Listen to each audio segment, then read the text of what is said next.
Okay, so today I want to talk about the decommitment of Josh Eaton from Texas and where Oklahoma stands on Dontae Manning, who had committed and decommitted from Oklahoma. And all that's coming up after the bumper. Don't be cornering me. Hold up. Time. You gotta help me with that corner shit.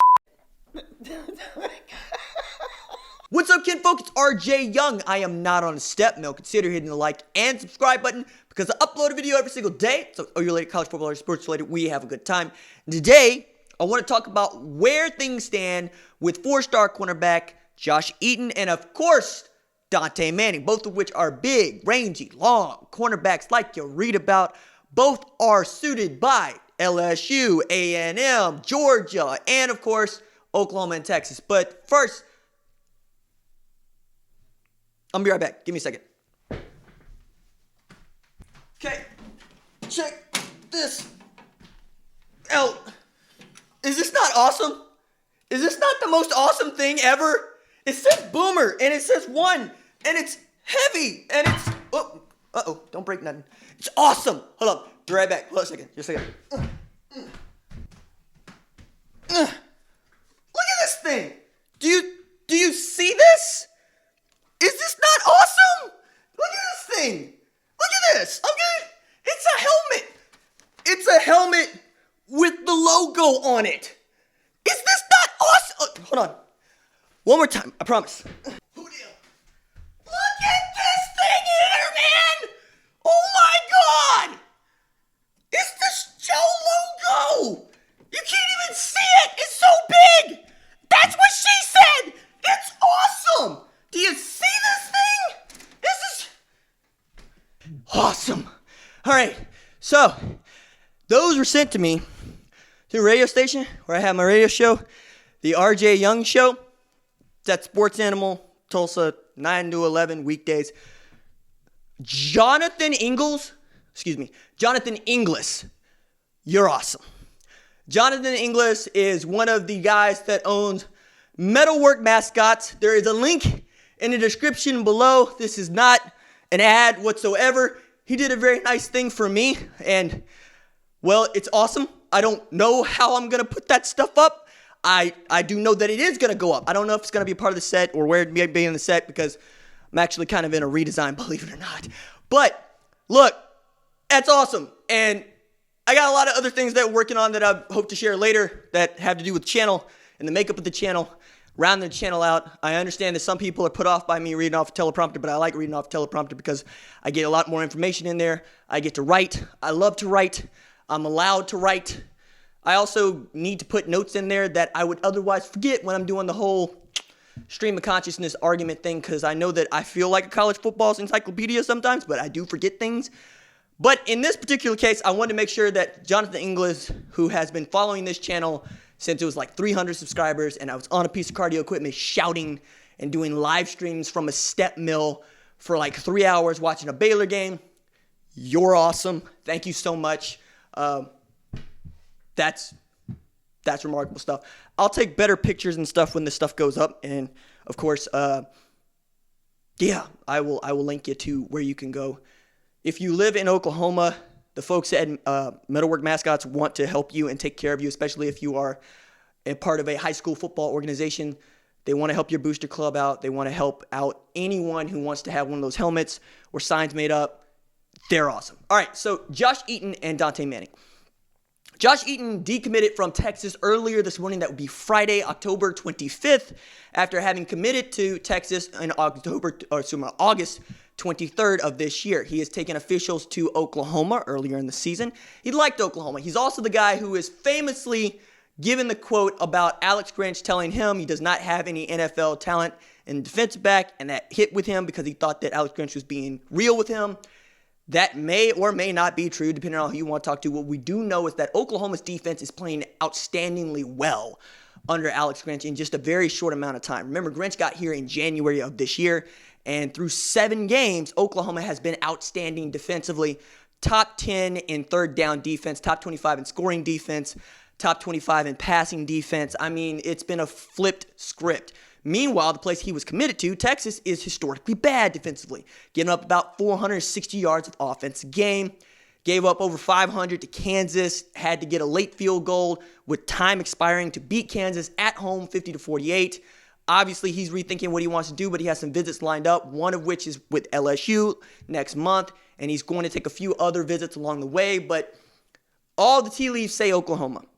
Now, whether or not he ends up at Oklahoma is something else entirely, but he's big, he's long, he's rangy, he's got speed, and he does not lack for confidence. This kid really believes he's going to show up wherever he goes and play right away, and more power to him because I love that kind of gas from a cornerback from a DB, because I would say that if you got to play defensive back, particularly in the Big 12, you have to have your confidence cranked to 11. Swag needs to be out of control.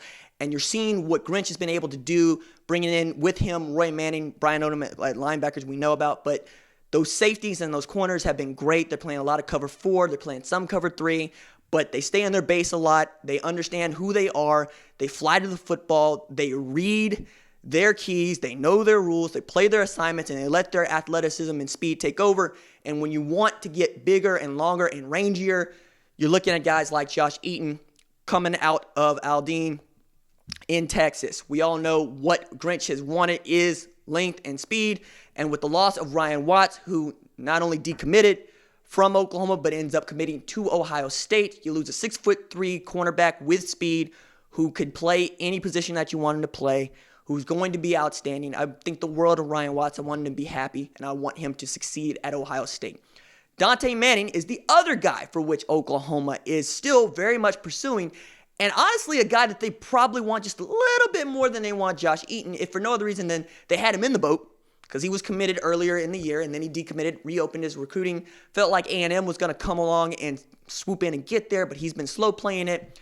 The word is he wants to give a silent commitment, right? So we'll watch for eyeballs to be tweeted at some point. If it's him, it's him. If it's not, it's not. But we won't know it's him officially until he signs. He could early enroll, but he will not, right? We know that he's going to take an official to Georgia in December. We'll see what that means for him. We'll see how that plays out. But he's another 6'1", 2020 cornerback with speed. He is laser timed at 10.67 in the 100-meter dash. He thinks the world of Oklahoma. It is the leader in the clubhouse for him. I think that unless something happens totally with Georgia or with A&M in which they show, one, that they really, really adore him, or two, that they pick up their own defensive play, it's going to go that way for Oklahoma. So you could end up with both of these guys in the boat, honestly. And that would be outstanding for Oklahoma. That said, I think if you get one, probably going to be very happy about that, and you might close the door on the 2020 class.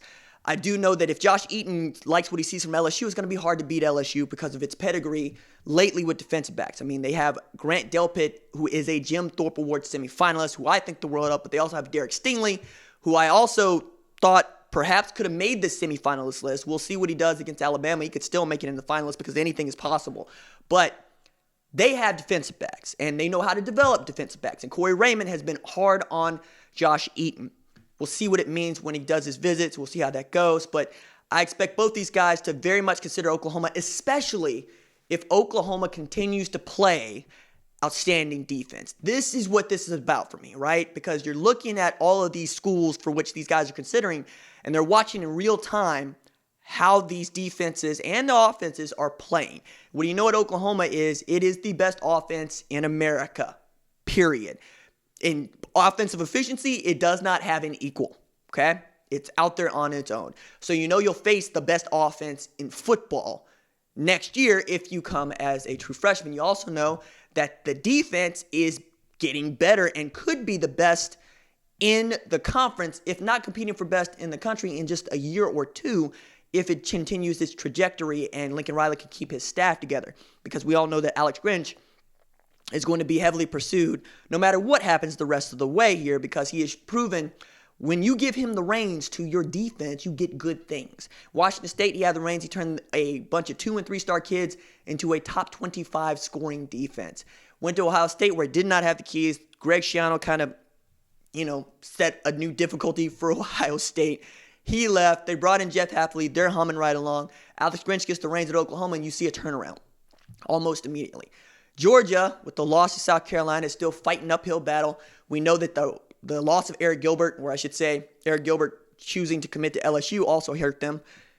But defensively, they're okay. You understand what you're getting if you go to Georgia. You understand what you're getting if you go to LSU. Texas is going to have a hard time keeping Josh Eaton. I think that if he goes back, it'll be because they had a remarkable turnaround, but they also are in a position where they don't necessarily have to add to their defensive back group in the way that Oklahoma might need to in this year. So you might see Oklahoma just pursue with everything they got to go get Josh Eaton and or Dontae Manning. I think both of those guys are outstanding players. I think both of those guys are going to succeed wherever they go. And I think that Oklahoma is right to want to get the guy that was already committed to them first if they're making priorities, right? But you'll take them both. All right, that is it for me. Doses.